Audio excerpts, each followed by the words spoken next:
So guys, what's up? Welcome back to the channel and welcome to the amazing video of RTP discussion। और आज इस video के अंदर हम लोग डिस्कस करने वाले हैं RTP एंड मैंने इंटेंशनली ये सेशन लाइव रखा सो दैट कि काफी सारी चीजें अपन डिस्कस करके इसके अंदर कवर कर पाए। Very good evening to all of you. Very good evening. जल्दी से चैट पे एक बार फटाफट से लिख के बता दो वेरी गुड इवनिंग क्यूडी बच्चों। चलो जी, चलो तो देखो आरटीपी तो अपन इसके अंदर करने ही वाले हैं। आरटीपी अपन कवर करेंगे और एक चीज करना, सबसे पहले मैं तुमको कुछ बातें बता दूं। फर्स्ट, बड़े सारे मैसेज आए, सर राइटिंग प्रैक्टिस सेशन सितंबर 25 के लिए आएंगे या नहीं आएंगे? Definitely yes. Writing practice session सितंबर 25 के लिए एकदम धमाकेदार तरीके से आने वाले हैं, ठीक है। और सुपर कवरेज होने वाली है उसके अंदर क्वेश्चंस की and I am continuously selecting the questions की कौन से क्वेश्चंस जो हमने लास्ट वाले राइटिंग प्रैक्टिस सेशंस में किए थे उनके अलावा और कौन से क्वेश्चंस हम कर सकते हैं, ठीक है। तुम पहले वीडियो को कर दो फटाफट से लाइक, चैनल पे नहीं हो तो फटाफट से कर दो चैनल को सब्सक्राइब, क्योंकि अब जो मैं तुमको बताने वाला हूं, जो कंटेंट तुमको प्यारा यहां से मिलने वाला है ना, वो तुम्हारे सितंबर 25 में लॉ को यहां से यहां लेके आ सकता है, ठीक है। आपका लॉ जो अभी 40 पे भी दिखा रहा है ना, मैं गारंटी ले रहा हूं, ठीक है। I am saying you, trust me, अच्छे से पढ़ोगे ना तो वो यहां से लेके ना यहां तक आ जाएगा। You will be able to score 70+ 80+ in the law, ठीक है। कब आने वाले हैं? तो we are waiting for the result. अभी जैसे उसकी नोटिफिकेशन आएगी, क्योंकि मैं 2-3 चीजें लेके आने वाला हूं। देखो मैं तुमको क्लियर बताऊं, ये आपके पुराने वाले राइटिंग प्रैक्टिस सेशंस हैं जो आपको याद होंगे and this is the pre exam marathon. Oh my God, this is the pre exam marathon. ये 1 मिनट रुको, रुको 1 मिनट रुको।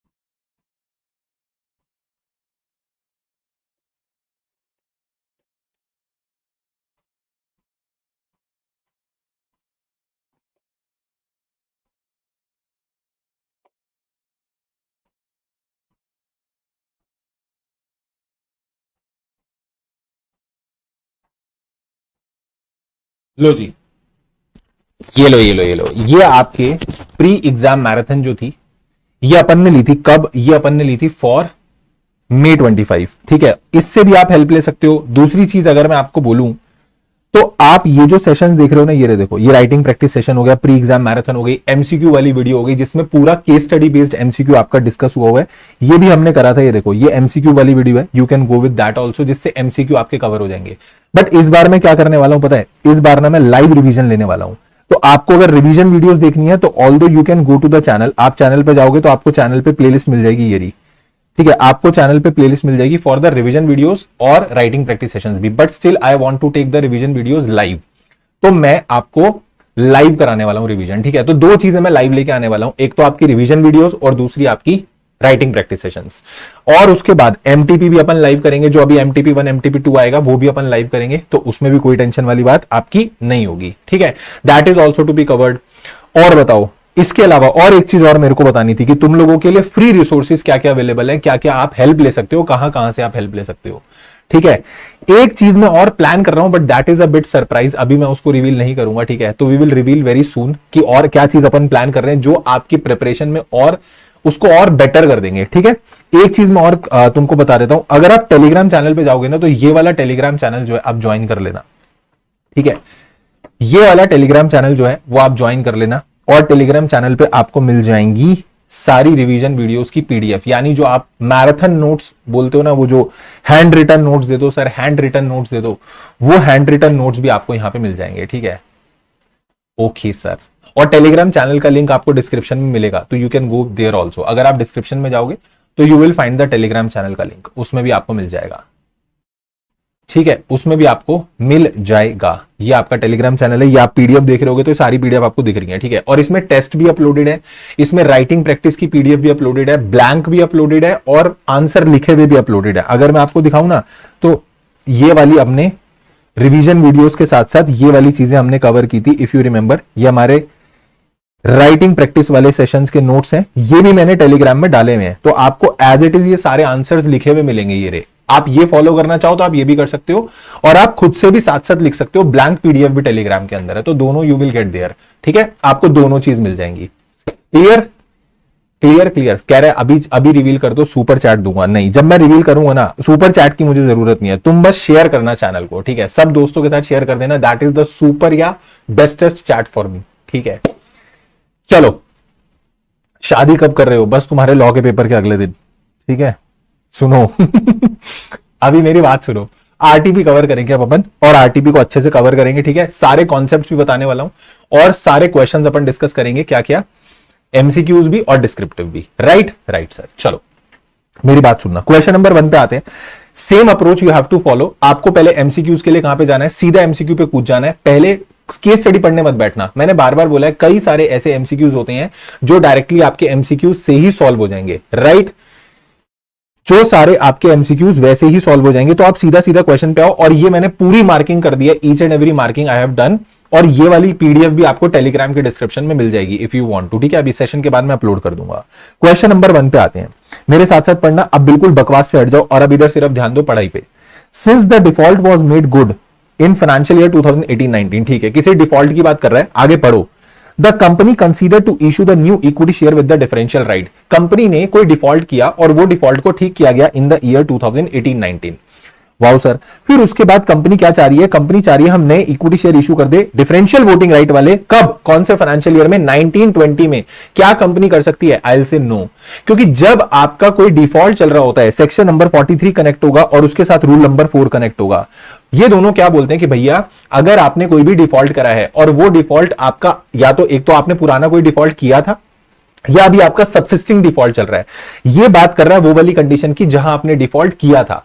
अगर आपने डिफॉल्ट किया था तो वो डिफॉल्ट जब ठीक हो गया था, तो जिस फाइनेंशियल ईयर में ठीक हुआ था उस फाइनेंशियल ईयर के एंड से आपके 3 साल बीत जाने चाहिए, उसके बाद आप डीवीआर लेके आ सकते हो। तो आपने डिफॉल्ट किया 18-19 में और 19-20 में आप क्या चाह रहे हो कि आप क्या लेकर आ जाओ? डीवीआर लेकर आ जाओ। तो आप 19-20 में डीवीआर लेकर नहीं आ सकते। तो क्वेश्चन बोल रहे हैं कि क्या आप डीवीआर लेकर आ सकते हो? आई विल से नो, आप डीवीआर लेकर नहीं आ सकते। क्यों? क्योंकि sir company is ineligible to issue the new shares as company needs to wait for the period of 5 years। एक बार जरा बुक पे आएंगे, एक बार जरा बुक पे आएंगे, एक बार जरा बुक पे आएंगे। ये रहा अपना section number 43, red with rule number 4। ये रहा 5 साल, 5 साल आपके जिस जहां आपने ठीक किया ना वो डिफॉल्ट। एक चीज ध्यान रखना, यहां पे तुमको आईसीआई फंसा सकता है। क्या?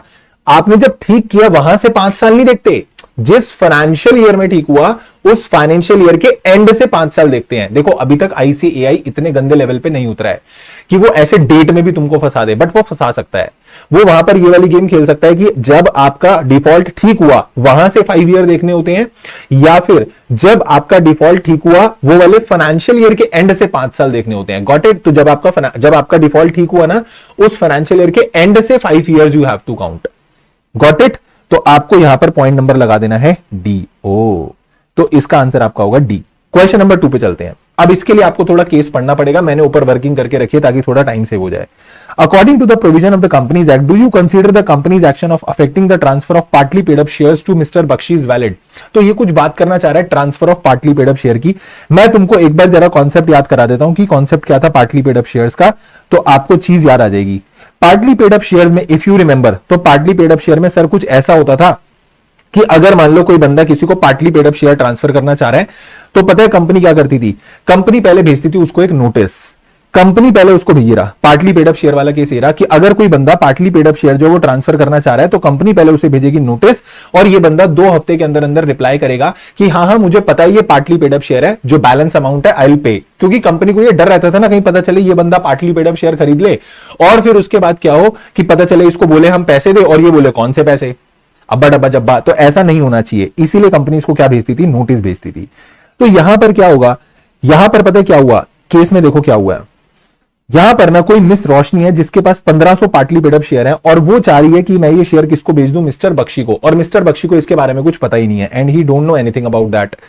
कंपनी ने नोटिस भेजा कब? 10th ऑफ जुलाई को। Very good. बंदे को रिसीव हुआ 12 जुलाई को। आईसीआई खेल रहा है डेट पे, मार्क कर लेना। जिस दिन रिसीव होता है उसको, वहां से 2 हफ्ते के अंदर उसको नोटिस का रिप्लाई देना होता है। तो उसको रिसीव हुआ 12 को, उस भाई ने 24 को क्या दे दिया? 24 को उसने रिप्लाई दे दिया। तो मैं बोलूं उसने 2 हफ्ते के अंदर अंदर रिप्लाई दिया ना, तो कंपनी फिर डिनाई क्यों कर रही है? ठीक है सर, तो उसने 2 हफ्ते के अंदर अंदर रिप्लाई दे दिया कि भैया ही सेंट एन ऑब्जेक्शन, उसने ऑब्जेक्शन उठा दिया कि that no no no no no. Okay, अब आप बताओ क्वेश्चन क्या पूछना चाह रहा है? बोल रहा है क्या कंपनी का जो एक्शन है ऑफ अफेक्टिंग द ट्रांसफर, क्या वो वैलिड है? कंपनी ने पता है क्या बोला? कंपनी ने बोला कि आपका जो ऑब्जेक्शन है ना वो बहुत लेट आया है, और क्योंकि ऑब्जेक्शन बहुत लेट आया है तो हम एक काम कर रहे हैं, हम तो आपके नाम पे ट्रांसफर करेंगे। क्योंकि 2 हफ्ते का टाइम था। अगर देखो 2 हफ्ते बीत जाते ना तो कंपनी उसे ये मान लेती है that you are having no objection. अगर 2 हफ्ते बीत जाते हैं तो डीम्ड नो ऑब्जेक्शन माना जाता है। क्या माना जाता है? डीम्ड नो ऑब्जेक्शन माना जाता है। तो यहां 2 हफ्ते बीत गए पर कोई रिप्लाई नहीं आया, तो लॉ बोल रहा है यहां पर क्वेश्चन गलत है। क्या गलत है? यहां पर गलत यह है कि भैया आप वेट करो, जिस दिन उसको रिसीव हुआ है वहां से 2 हफ्ते के अंदर उसने रिप्लाई करा है, तो इट इज एब्सोल्युटली ओके। उसका ऑब्जेक्शन एकदम टेनेबल है और वो सुना जाएगा और कंसीडर किया जाएगा। तो अगर मैं बोलूं क्या कंपनी का जो एक्शन था कि आपके नाम में तो अब शेयर रजिस्टर करने ही पड़ेंगे, क्या ये वैलिड है? Answer is no, because mister Bakshi ने 2 हफ्ते के अंदर अंदर क्या कर दिया है? ऑब्जेक्शन दे दिया है। So it is absolutely okay. तो आपको उसका ऑब्जेक्शन सुनना पड़ेगा, आप ये नहीं बोल सकते कि 2 हफ्ते बीत चुके हैं। ठीक है। Third question, according to the provision of the Companies Act, can the company deny the transferring shares in Mr. Varun's name and what is the company's obligation? अब ऊपर चलो और ये पढ़ो मिस्टर वरुण कौन है, ढूंढो वरुण का है, वरुण का है, वरुण ये रहा। वरुण जो है ना वो एक लीगल रिप्रेजेंटेटिव है ऐसे बंदे का जिसकी डेथ हो चुकी है, किसकी? मिस्टर कार्तिक की। कार्तिक का लीगल रिप्रेजेंटेटिव वो है, तो ट्रांसमिशन के केस में उसको शेयर मिलने थे। ठीक है, उसने कंपनी को एप्लीकेशन लगाई और कंपनी से उसको कोई रिप्लाई ही रिसीव नहीं हुआ। मिस्टर वरुण ने इंक्वायरी भी करी उसके लिए, कंपनी ने रिफ्यूज कर दिया कि आप क्योंकि कंपनी के रजिस्टर्ड मेंबर नहीं हो तो आपके नाम में शेयर नहीं आ सकते। ओ, क्या ये सही है? नहीं। अगर एक बंदे ने वैलिड एप्लीकेशन डाली है तो ही हैज द राइट कि उसके नाम में क्या हो जाने चाहिए? शेयर ट्रांसमिट हो जाने चाहिए, भले ही वो रजिस्टर्ड शेयर होल्डर कंपनी का हो या वो रजिस्टर्ड शेयर होल्डर ना हो। ठीक है, तो answer is option number B, the legal representative has the right to transfer even if they are not the registered share holder. भले ही वो रजिस्टर्ड शेयर होल्डर नहीं है, स्टिल उसके पास क्या है? उसके पास राइट है। क्वेश्चन नंबर 4, ये है बायबैक का क्वेश्चन एंड अच्छा क्वेश्चन है। इसमें आप ऑप्शन में फंस सकते हो, तो ध्यान से सुनना क्या क्वेश्चन है। ऊपर आपको कुछ डेटा दिया हुआ है, पहले तो इधर ही आ जाओ। आपको paid up equity share capital दे रखे है 200 करोड़, प्री रिजर्व दे रखे हैं 600 करोड़, एसपीआर दे रखा है 150 करोड़ का। अगर मैं टोटल करूंगा तो 600 और 2 800, और इन तीनों का टोटल करूंगा तो 950 सीआर आ जाएगा। ठीक है, फिर उसके बाद क्वेश्चन बोल रहा है कंपनी क्या चाह रही है? कंपनी चाह रही है कि हम 3 करोड़ इक्विटी शेयर्स बायबैक करना चाहते हैं 60 रुपीज के प्राइस पे। तो if you want to buy back 3 crore shares at the price of 60 rupees, तो आप 180 करोड़ रुपए खर्च करना चाहते हो। अगर मैं इसका 25% निकालूंगा तो 950 सीआर का 25% कितना निकल कर आएगा? सर 950 सीआर का 25% निकल कर आएगा मेरा 237.5 सीआर। बट आप तो सिर्फ कितना खर्च करना चाह रहे हो? आप तो सिर्फ 180 करोड़ खर्च करना चाह रहे हो बायबैक पे। तो क्या आप कर सकते हो? नहीं कर सकते? कर सकते हो। अब तुम ऐसा ही कुछ आंसर बनाते, बट इन्होंने क्वेश्चन पूछा, पता है क्या हुआ है कि आप बताओ, आप इक्विटी शेयर देखो कितनी है, 20 करोड़।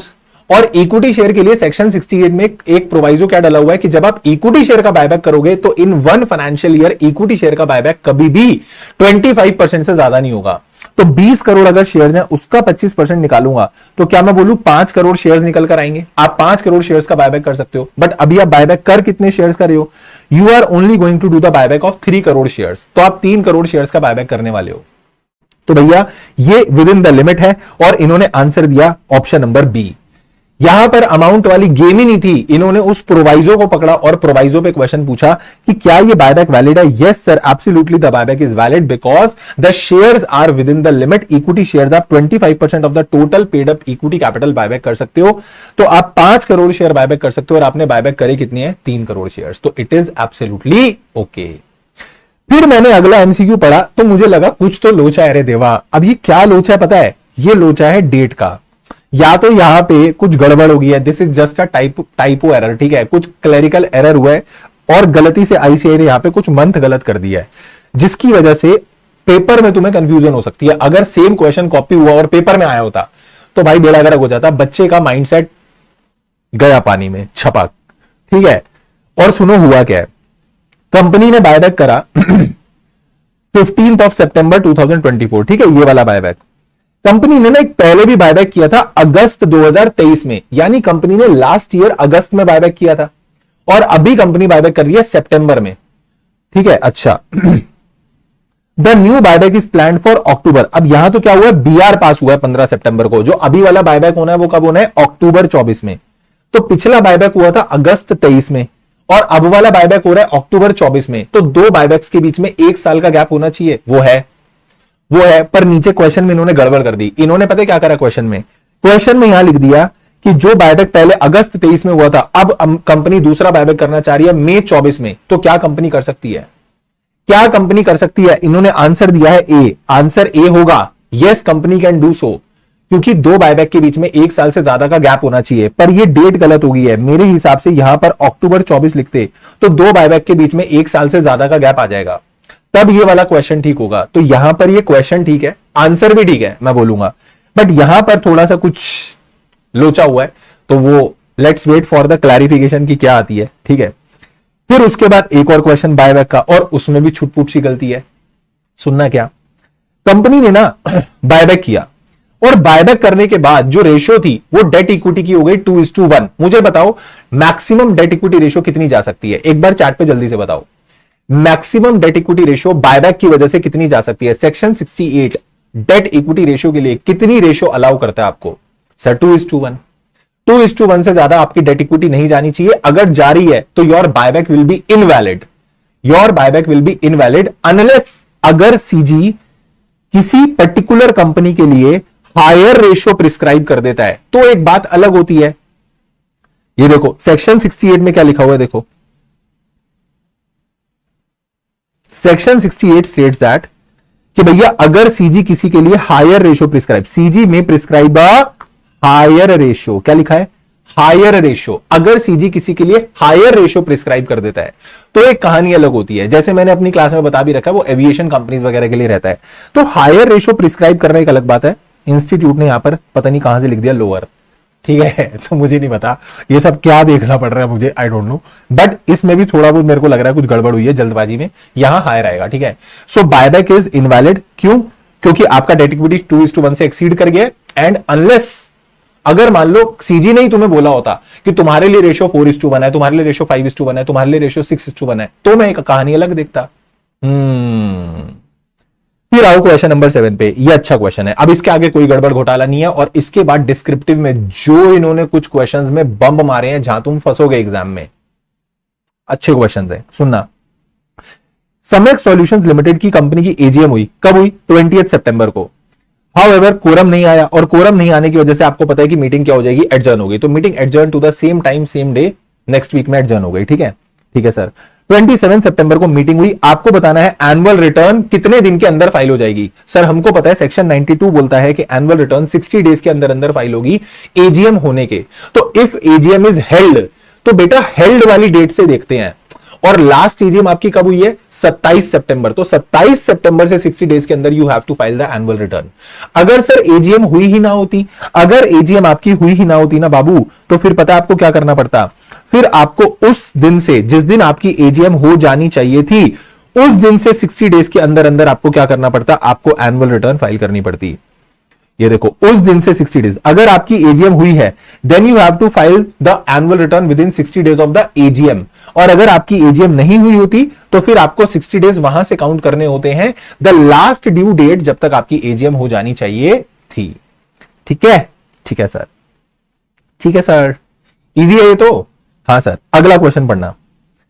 ब्लू लीफ लिमिटेड एक इंडियन कंपनी है, total paid up share capital 50 crore है, जिसमें से उसके काफी सारे शेयर होल्डर्स जो हैं वो कहां रहते हैं? मिडिल ईस्ट कंट्रीज में रहते हैं। तो कंपनी ने सोचा कि एक काम करते हैं, हम ना बाहर की कंट्री में एक फॉरेन रजिस्टर ओपन कर देते हैं। तो section number 88 read with rule number 7 of companies management and administration rules, उसने क्या बोला पता है? उसने बोला कि जब बाहर आप रजिस्टर, फॉरेन रजिस्टर ओपन करोगे तो आपको बताना है कि इनमें से कंपनी को क्या करना पड़ेगा। तो जैसे ही बेटा आप फॉरेन रजिस्टर ओपन करोगे तो आपको 30 डेज के अंदर अंदर आरओसी को इन्फॉर्म करना होता है on the form number MGT3। Form number MGT3 में आपको क्या करना पड़ेगा? आपको इन्फॉर्म करना पड़ेगा। क्या तुमको समझा? अरे समझा ना sir? Yes yes yes sir. So if you have to open the foreign register, तो फॉरेन रजिस्टर ओपन करने के 30 डेज के अंदर अंदर आपको आरओसी को इन्फॉर्म करना होता है। Here is the section of foreign register, you will see section number 88 read with rule number 7। Foreign register open करने के 30 डेज के अंदर अंदर आप क्या करो? आरओसी को इन्फॉर्म करो और फॉर्म आपका रहेगा MGT3। ठीक है, ये रहा। तो इसका आपका ऑप्शन हो जाएगा टन टन टन टन, इसका ऑप्शन है आपका सी और इसका ऑप्शन है आपका विच।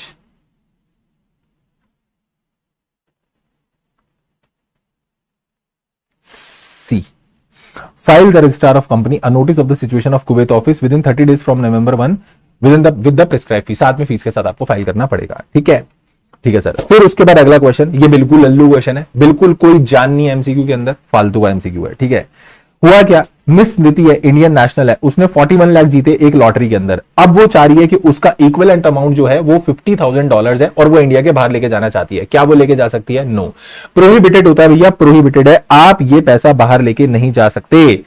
This is absolutely prohibited. आप लॉटरी का पैसा इंडिया के बाहर लेके नहीं जा सकते। Foreign exchange management current account rules बोलते हैं भैया, you can not remit this money. उसके बाद ये वाला एमसीक्यू मैं बोलूंगा, it is very lovely question, very lovely question. What among the following could be considered in the term immobile property? और यहां पर इन्होंने क्या केस उठाया भाई?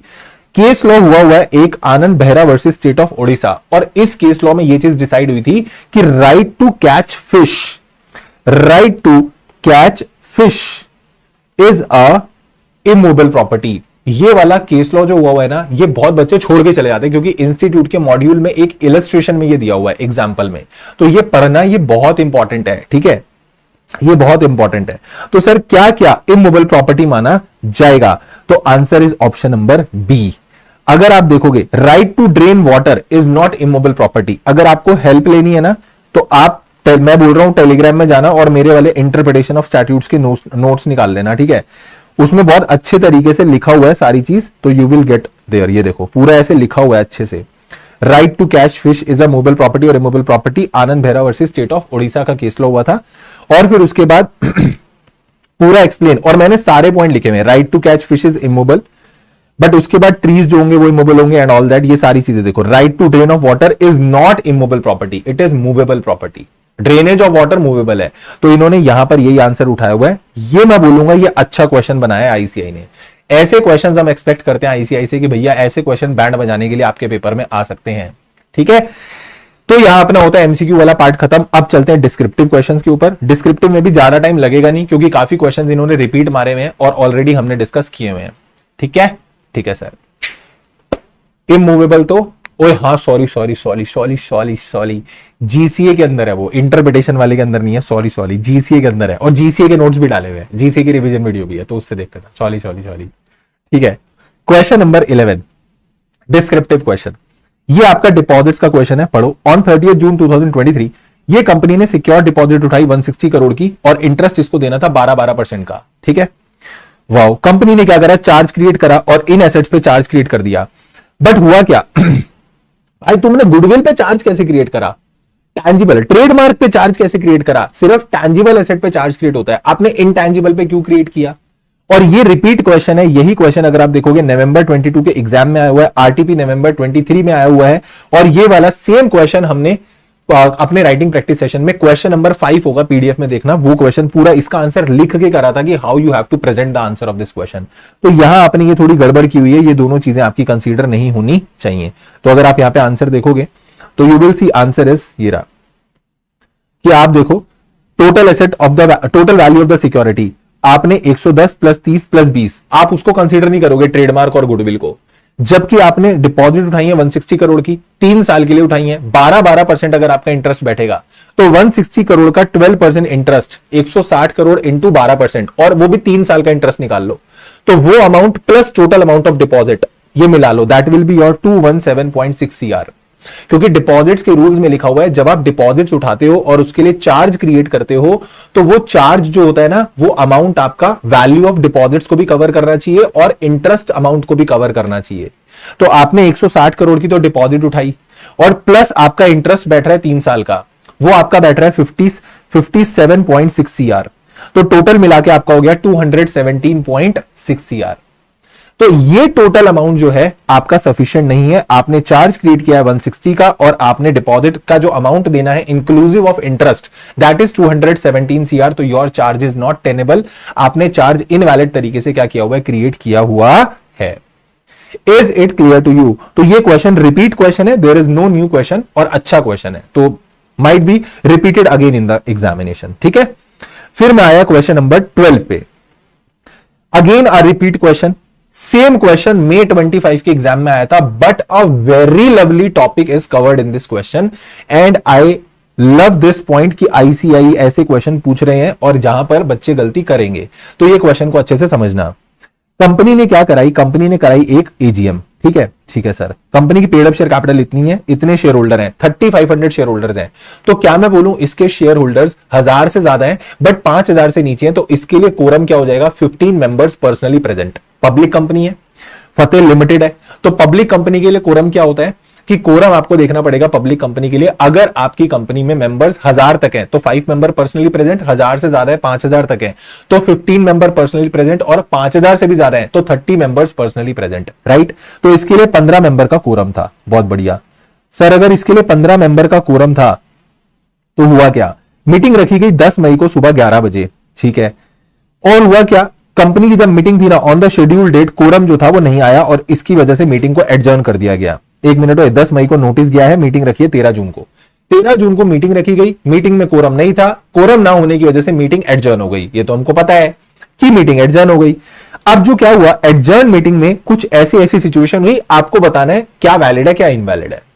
अब जब एडजर्न मीटिंग हुई 20 जून को, तो सिर्फ 2 member in the person present हुए, बताओ क्या यहां पर वैलिड कोरम है या नहीं है। Answer is sir absolutely valid quorum है, क्योंकि सेक्शन नंबर 103 बोलता है अगर एडजर्न जनरल मीटिंग के अंदर कोरम नहीं भी आता तो members present shall constitute the quorum और मीटिंग कंडक्ट करवाई जाएगी।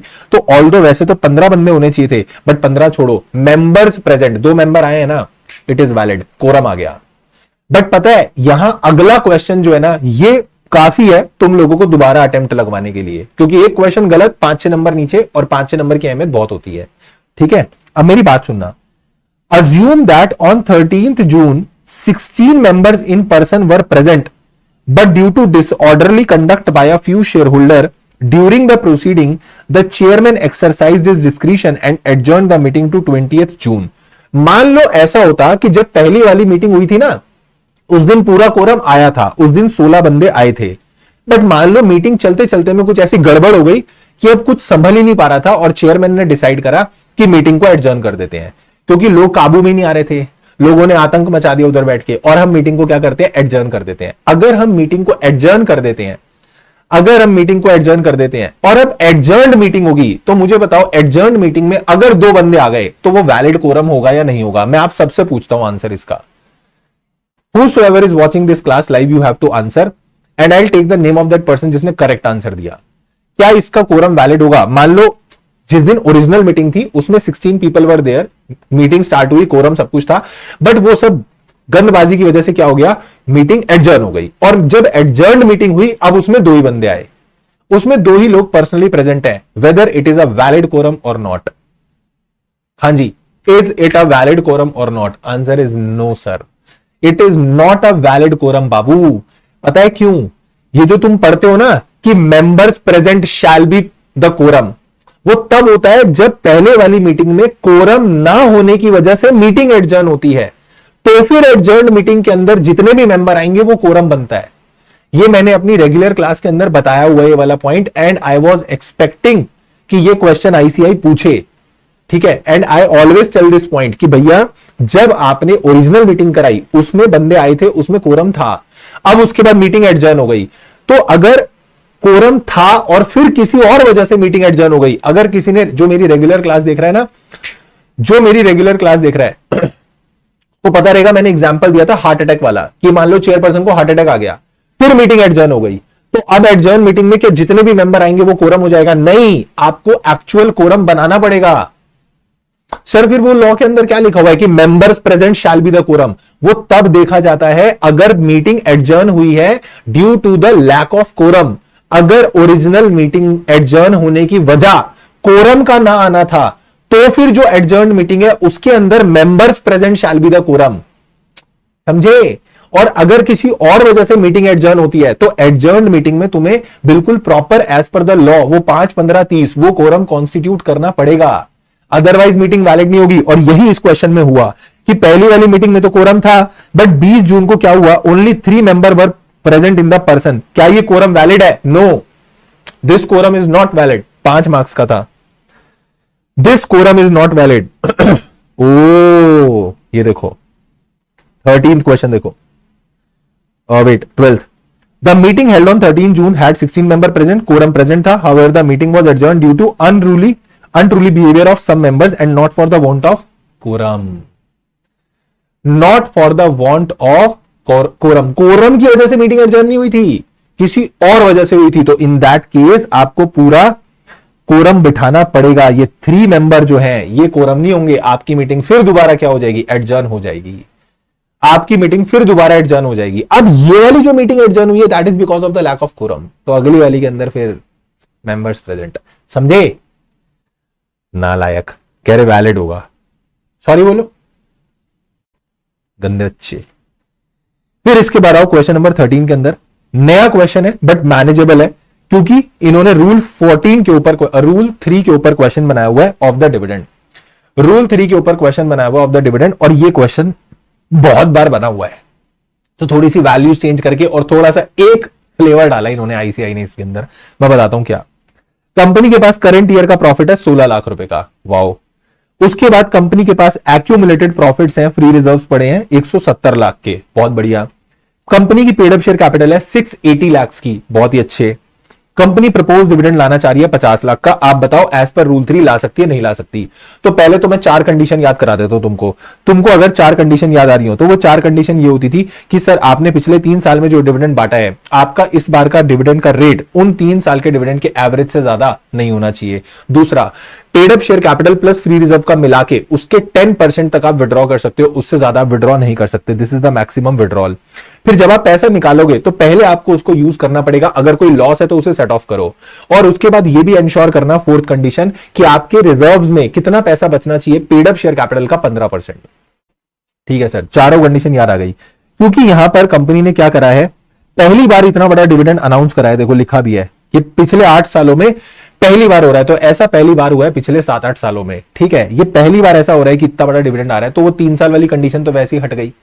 फिर बची कि paid up share capital plus free reserve, यानी कि 680 lakh plus 170 lakh, that will be your 850 lakh. 850 lakh का आप 10% विड्रॉ कर सकते हो, 85 लाख। बट कंपनी तो डिविडेंड बांटना ही कितना चाह रही है, 50 लाख, तो हम तो 85 लाख में ड्रॉ कर सकते हैं, तो ठीक है, अभी तक तो सब अच्छा चल रहा है। फिर कंपनी बोल रही है कि करंट ईयर प्रॉफिट जो है वो इतने सफिशिएंट नहीं है कि हम इतना डिविडेंड पे कर पाए, तो कंपनी कुछ रिजर्व से पैसा निकालना चाहती है, यानी कंपनी अपना इस साल का प्रॉफिट भी यूज करेगी और रिजर्व से भी निकालेगी। इस साल का प्रॉफिट कितना है, 16 लाख। अगर डिविडेंड आप बांटना चाहते हो 50 लाख का, 16 लाख आप निकालोगे, मैं बोल रहा हूं कहां से, करंट ईयर के प्रॉफिट से, तो बाकी 34 lakh you must be taking out of reserves. तो आप रिजर्व में से कितना निकालने वाले हो, 34 लाख। तो क्या मैं बोलूं 170 लाख में से 34 लाख अगर आपके माइनस हो जाएंगे तो this will be your 136 lakh. तो चेक करो क्या ये वाला amount paid up share capital के 15% या उससे ज्यादा है।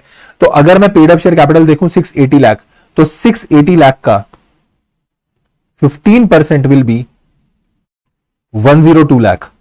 तो मेरे पास रिजर्व में 102 लाख बचना चाहिए था, पर मेरे पास रिजर्व में बच रहा है 136 लाख। तो क्या मैं बोलूं मेरी सारी कंडीशंस पूरी हो रही हैं। 3 साल वाली कंडीशन तुम्हारे ऊपर लगी नहीं। आप मैक्सिमम कितना निकाल सकते हो 10%, तो दैट इज 85 लाख, बट आपको चाहिए ही 50 लाख, तो वो भी कंडीशन पूरी हो गई आपकी। ठीक है, वो कंडीशन भी देखो पूरी हो गई आपकी। थर्ड कंडीशन कि आपको निकालना कितना था, ये देखो 850 लाख का 10% 85 लाख निकाला, बट आपको निकालना ही कितना है 50 लाख, जिसमें से 16 लाख आप अपने प्रॉफिट से यूज कर रहे हो। तो 34 लाख आप कहां से यूज करोगे, 34 लाख आप यूज करोगे एक्यूमुलेटेड रिजर्व से। तो वो कंडीशन भी पूरी हो गई, बहुत बढ़िया। फिर उसके बाद आपके पास फ्री रिजर्व में इतना निकालने के बाद 15% या उससे ज्यादा बचना चाहिए। वो 15% है 102 लाख, पर आपके पास बच कितना रहा है, आपके पास बच रहा है 136 लाख। तो सर इससे अच्छी बात क्या होगी, चारों कंडीशंस मीट कर रही हैं, हम क्या कर सकते हैं, डिविडेंड डिक्लेयर कर सकते हैं of ₹50 lakh. Then I will come to question number 14। Question number 14 बोलता है पढ़े, अच्छा क्वेश्चन है। यहां पर ना आईसीआई ने, मेरे को ऐसा लग रहा है कि थोड़ा सा तुम्हारा प्रेजेंस ऑफ माइंड चेक करने की कोशिश किया है, थोड़ा सा तुम्हारा प्रेजेंस ऑफ माइंड चेक करने की कोशिश की है, क्योंकि कुछ गड़बड़ हो सकती है भाई यहां पे। तुमसे डेट में ध्यान से सुनना। एक कंपनी है न्यू सेल्स प्राइवेट लिमिटेड, और एक कंपनी ने क्या करा, कंपनी ने टर्नओवर कमाया 130 करोड़ का, नेट प्रॉफिट कमाया 9.2 CR का, बहुत अच्छे। एक बंदा था, कौन था वो, था सीएफओ था मिस्टर राम, वो रिटायर हो गया। और मिस्टर श्याम जो था वो क्वालिफाइड चार्टर्ड अकाउंटेंट था, और पिछले 20 साल से 2 डिकेड से कंपनी को क्या कर रहा है, कंपनी को क्या कर रहा है, कंपनी को सर्व कर रहा था। कंपनी ने बोला भैया आप नए सीएफओ अपॉइंट हो जाओ, आप नए सीएफओ अपॉइंट हो जाओ, और इसको अपॉइंट किया गया इन मार्च 2025। मेरे को पता नहीं क्यों ऐसा लग रहा है इस इन पे क्वेश्चन टिका हुआ है, इन पे क्वेश्चन टिका हुआ है। सर कैसे, अभी बताऊंगा। मार्च 2025 में ये बंदा अपॉइंट हुआ, यानी कि ये कौन से फाइनेंशियल ईयर में अपॉइंट हुआ, 24-25 में। ठीक है, जब ये अपनी ड्यूटीज परफॉर्म कर रहा था, ही गॉट टू नो कि 21-22 के जो फाइनेंशियल स्टेटमेंट्स बने हुए थे उसमें कुछ कुछ गड़बड़ थी, और इसने बोला बोर्ड ऑफ डायरेक्टर्स को जाके कि हमको वॉलंटरली अपने फाइनेंशियल ईयर 2021-22 के फाइनेंशियल्स को रिवाइज करना चाहिए। तो क्वेश्चन शुरू हुआ यहां से कि ये क्वेश्चन है of the voluntary revision, section number 131, chapter number 9 accounts of company का, कि आपको वॉलंटरी रिवीजन करनी चाहिए। मैंने बोला हाँ बात तो सही है, पर वॉलंटरी रिवीजन सिर्फ पिछले 3 साल की हो सकती है। तो ये डिस्कशन कौन से साल में हो रहा है, तो मैं प्रिज्यूम कर रहा हूं ये बंदा अपॉइंट हुआ मार्च 25 में, और मार्च 25 में ही इसे पता लग गया कि गड़बड़ है। तो मार्च 25 में पता लगने का मतलब, मैं मान लो मैं शाम हूं, तो मुझे 24-25 में ही ये पता चल गया कि कुछ गड़बड़ चल रही है। तो मेरे लिए पिछले 3 फाइनेंशियल ईयर कौन से हैं, 23-24, 22-23 और 21-22। तो 21-22 मेरे 3 फाइनेंशियल ईयर की लिस्ट में आ रहा है, तो मैं वॉलंटरी रिवीजन के लिए बोल सकता हूं। क्या मेरी बात समझ में आई? पर अगर तुम ऐसा मानो कि मार्च में तो ये अपॉइंट हुआ है, काम कर रहा होगा पता नहीं कब, मान लो अगर ये अप्रैल में ढूंढ रहा होता, तो इसके लिए 21-22 फिर 3 साल निकल चुके होते। समझे मैं क्या बोल रहा हूं? सपोज अप्रैल 25 में इसको डिस्क्रिपेंसी पता चलती, तो इसके लिए बेटा पिछले 3 फाइनेंशियल ईयर कौन से होते, 24-25, 23-24 और 22-23। फिर 21-22 इसके पिछले 3 साल में ना आता। तो इसलिए मैं बोल रहा हूं ये जो इन मार्च है ना, ये बड़ा इंपॉर्टेंट लग रहा है मुझे कि इसकी अपॉइंटमेंट मार्च 25 में हो गई, और मार्च 25 में अपॉइंट होने पर ही इसको गलती पकड़ में आ गई। तो 21-22 इसके लिए पिछले 3 फाइनेंशियल ईयर्स के अंदर आ रहा है, तो he can go for the voluntary revision. इतना बड़ा question, and I am shocked कि ये वर्ड भी इंपॉर्टेंट है। ठीक है, और अभी तो मैं तुमको दिखाऊंगा एक एक वर्ड की इंपॉर्टेंस क्या है, समझना आगे। राइट, तो ये वॉलंटरी रिवीजन कर सकता है, you can see the answer. फिर इसके बाद आपको यहां पर एक और क्वेश्चन दे रखा है, and this is about the sweat equity shares. और यहां पर पता है हम लोग क्या गड़बड़ करते हैं, आ गया क्वेश्चन, हम लोग सीधा टूट पड़ते हैं सर डेटा के ऊपर, हम लोग सीधा टूट पड़ते हैं डेटा के ऊपर। ये आपको डेटा दे रखा है, क्वेश्चन बोल रहा है आपको 30% स्वेट इक्विटी शेयर इशू करने के लिए। अब तुम्हारे दिमाग की घंटी एकदम से बच जाएगी कि अले अले अले 25% शेयर इशू कर सकते हैं हम तो स्वेट इक्विटी वाले मैक्सिमम, यहां तो 30 दे रखा है, इनवैलिड है, इनवैलिड। बेटा this company is a startup company, और स्टार्टअप के लिए लिमिट 50 होती है, स्टार्टअप के लिए लिमिट 50 होती है। एक एक वर्ड जरूरी होता है, हर वर्ड आपको पढ़ना पड़ेगा। You have to put this habit, ये हैबिट डालो कि आप पहले वर्ड से क्वेश्चन को पढ़ोगे, otherwise you will be like end up like messing everything, गड़बड़ हो जाएगी सब। तुम लोग सीधा यहां आते हो, ये सबसे बड़ी गलती है। शुरू से पढ़ो, पहले क्वेश्चन से पढ़ो। ये स्टार्टअप कंपनी है, एब्सोल्युटली वैलिड है, 50% ये स्वेट इक्विटी ला सकता है, बस इसी चीज का क्वेश्चन था, and you can read the answer of this. Clear? फिर उसके बाद बोलता है कंपनी ने 5 साल का लॉक इन लगा दिया। अरे बाबा रे, ये गलत कर रहा है, लॉक इन 3 साल का लगेगा, ये गलत है। तो यहां पर बोल रहा है, यहां पर बोल रहा है कि भैया yes it is also a repeated question, yes yes yes ये रिपीटेड क्वेश्चन है और एग्जाम में आया हुआ है May 23 में, रिपीटेड क्वेश्चन है। और इवन मैंने जब आपको टेस्ट दिए थे ना, मैंने ये क्वेश्चन टेस्ट में भी दिया था। The same question I have given you in the test also, जब मैंने आपको चैप्टर 4 का टेस्ट दिया था, and it was free for all, सबके लिए फ्री था ना। टेलीग्राम में डला हुआ, अभी भी टेस्ट डला होगा, क्वेश्चन पेपर डला हुआ होगा, देखना वहां पे जाके, ठीक है। तो ये क्वेश्चन उसमें अपन ने डाला था। फिर इसके बाद अगेन अ रिपीटेड क्वेश्चन, ये तो बिल्कुल ही वाहियात क्वेश्चन है, चैप्टर 1 का क्वेश्चन है, प्रीलिमिनरी का वही घिसा पिटा कि एक कंपनी दूसरी कंपनी की क्या है, सब्सिडरी है। Shubham limited is the holding company of Vaibhav private limited.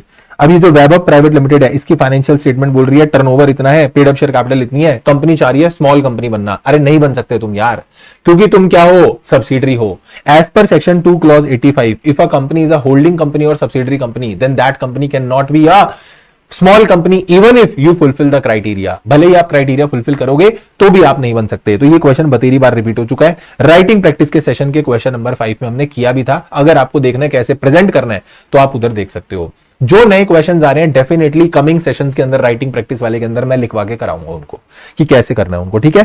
फिर उसके बाद एलएलपी का एक नया क्वेश्चन क्रिएट हुआ, बट बिल्कुल फालतू क्वेश्चन क्रिएटेड है। रवि एंड नेहा 2 पार्टनर्स हैं, 2 एंटरप्रेन्योर्स हैं, उन्होंने क्या करा, एक एलएलपी स्टार्ट करी और उसका नाम रखा next gen AI innovations LLP. But incorporation कराने से पहले दे वांट टू एंश्योर कि उन्होंने जो नाम लिया है क्या वो अवेलेबल है या नहीं है, whether we should go with that और नॉट। आपको उसके सीधा सीधा प्रोविजन बताने हैं। तो सेक्शन 16 और सेक्शन 15 दोनों चीजें बता देना उसके अंदर। नेम रिजर्वेशन वाली जो चीज है, ये देखो नेम रिजर्वेशन वाली चीज आपको इसके अंदर बता देनी है। ये रहा अंडर सेक्शन 16 अ पर्सन में अप्लाई टू द आरओसी। आपको जो भी नाम रखना है वो आप आरओसी को बताओगे। उस एप्लीकेशन, अब फॉर्म वॉर्म तो तुम्हें याद करने नहीं है, तो एप्लीकेशन जो भी प्रिस्क्राइब मैनर में होगी उसमें आप अप्लाई कर देना। और सेक्शन 15 के हिसाब से ये इंश्योर किया जाएगा, सीजी ये देखेगा, सीजी के ओपिनियन में वो नाम अनडिजायरेबल नहीं होना चाहिए और किसी कंपनी या एलएलपी या किसी रजिस्टर्ड ट्रेडमार्क से मैच नहीं करता होना चाहिए, तो आपको नाम मिल जाएगा।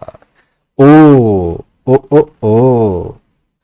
फिर उसके बाद अगर आप देखोगे तो आपको जीसीए का question, again repeated question, May 23 exam का क्वेश्चन है। इन्होंने May 23 के बड़े पेपर के क्वेश्चन उठा रखे हैं, ठीक है। कोई भी बंदे को सेम ऑफेंस के लिए 2 बार पनिशमेंट नहीं मिल सकती। अगेन वही रिपीट क्वेश्चन है और डायरेक्ट क्वेश्चन है जीसीए का कि एक बंदे को सेम ऑफेंस के लिए 2 बार पनिशमेंट नहीं मिल सकती। वो उसका 2 अलग अलग लॉस के अंदर ट्रायल हो सकता है, मतलब कि 2 अलग अलग लॉस के अंदर उसकी प्रोसीडिंग चल सकती है, बट उसको एक ऑफेंस के लिए एक ही बार सजा दी जाएगी, इधर दिस और दिस। सेम ऑफेंस के लिए डुअल सजा उसको नहीं मिलेगी। फिर उसके बाद एक क्वेश्चन आईयूएस का पूछा। ये क्वेश्चन इन्होंने अप्रैल 19 में पूछा हुआ एक बार, बट इसको थोड़ा मॉडिफाई कर दिया है। उधर स्ट्रेट फॉरवर्ड पूछा था, explain the rule of beneficial construction. अब इन्होंने यहां थोड़ा सा एक्सटेंड करके पूछ लिया that what is beneficial construction. Sir beneficial construction का मतलब होता है हम क्लियर जो मीनिंग है ना लॉ का वो ढूंढेंगे और वो लॉ का मीनिंग हम एक वाइडेंड तरीके से क्या करेंगे, अप्लाई करेंगे। देखो इसके भी बहुत अच्छे नोट्स बना रखे हैं मैंने। आईयूएस का नोट्स है ना, इसको देखना और इससे लॉ को याद करना, वो आईयूएस इजी हो जाएगा तुमको याद करना। जहां पर प्रिविलेज्ड क्लास ऑफ पीपल है तो आप थोड़ा एक्सटेंडेड मीनिंग लिया करो, दैट इज कॉल्ड आपका बेनिफिशियल कंस्ट्रक्शन। ये rule of reasonable harmonious mischief. ये it is not a rule, rather it is a method of interpreting the provision liberally. थोड़ा लिबरल होकर इंटरप्रिटेशन लो। जैसे मैंने इसका एक एग्जांपल दिया, मान लो आप ऐसा बोल रहे हो कि ये ना हम अंडर प्रिविलेज लोगों को देना चाहते हैं, तो अंडर प्रिविलेज में कौन कौन आएगा? क्या फिजिकल हैंडीकैप आएंगे उसके अंदर? क्या उसके अंदर विडोज आएंगे या कौन, मतलब कौन आने वाला है? बैकवर्ड कास्ट आएंगे, कौन? अंडर प्रिविलेज मतलब क्या? तो आप थोड़ा सा ना जब भी कभी ऐसा किसी लॉ के अंदर लिखा हो कि ये चीज अंडर प्रिविलेज लोगों को दी जाएगी, तो हम उसका ब्रॉड मीनिंग लेकर चलते हैं। क्या लेकर चलते हैं? ब्रॉड मीनिंग लेकर चलते हैं। तो this is you have to apply.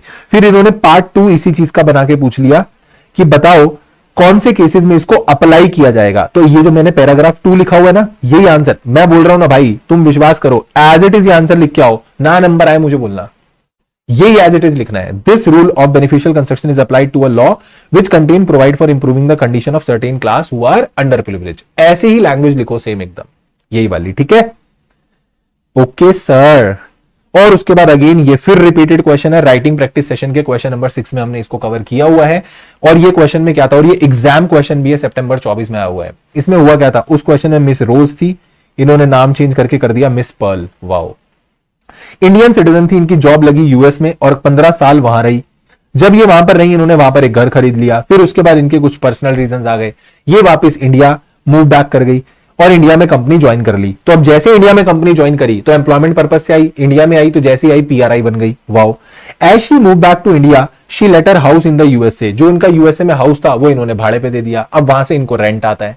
जब इनको वहां से रेंट आता है तो यूएसए में ही एक अकाउंट था, उसी में पैसा डिपॉजिट करती रही। आप बताओ क्या ये अब उस पैसे से एक और घर खरीद सकती है यूएसए के अंदर? Absolutely yes. Section number 6 subsection number 4 read with RBI का सर्कुलर अगर आप देखोगे तो आपको याद आ जाएगा कि ऐसा ऐसा एकदम अलाउ होता है। और ये हमने क्लास में पढ़ भी रखा है, ये हमने सर क्लास में पढ़ भी रखा है। ये है अपना फेमा फेमा फेमा, ये है अपना फेमा। ये देखो सेक्शन नंबर 6 सबसेक्शन नंबर 4 मैंने लिखा भी हुआ है। This is most most most important कि अगर कोई पीआरआई, जब वो खुद पीआरओआई था तब उसने कोई इमोबल प्रॉपर्टी इंडिया के बाहर खरीदी थी, आप उसे रख सकते हो। इवन आप उससे इनकम भी कमा सकते हो। उसका कोई, मान लो आपका कोई बाहर अकाउंट है, वो भी रख सकते हो। और ये सारी एलिजिबल एसेट से अगर आप और फर्दर कोई एसेट खरीदना चाहते हो तो आप खरीद सकते हो। तो ये आरबीआई का सर्कुलर नंबर 90 रेड विद आपका सेक्शन नंबर 6 सबसेक्शन 4। अगर आप कहोगे कि सर इसकी जो हमारी क्लास वाली नोटिंग है, मतलब हम कैसे इस आंसर को प्रेजेंट कर सकते हैं, कैसे हम इस आंसर को लिख सकते हैं, तो आई विल शो यू। आप इस आंसर को कुछ ऐसे ऐसे लिख सकते हो। ये रहे फेमा के नोट्स। ये फेमा के नोट्स भी आपको टेलीग्राम में मिल जाएंगे, that will help you out, ठीक है।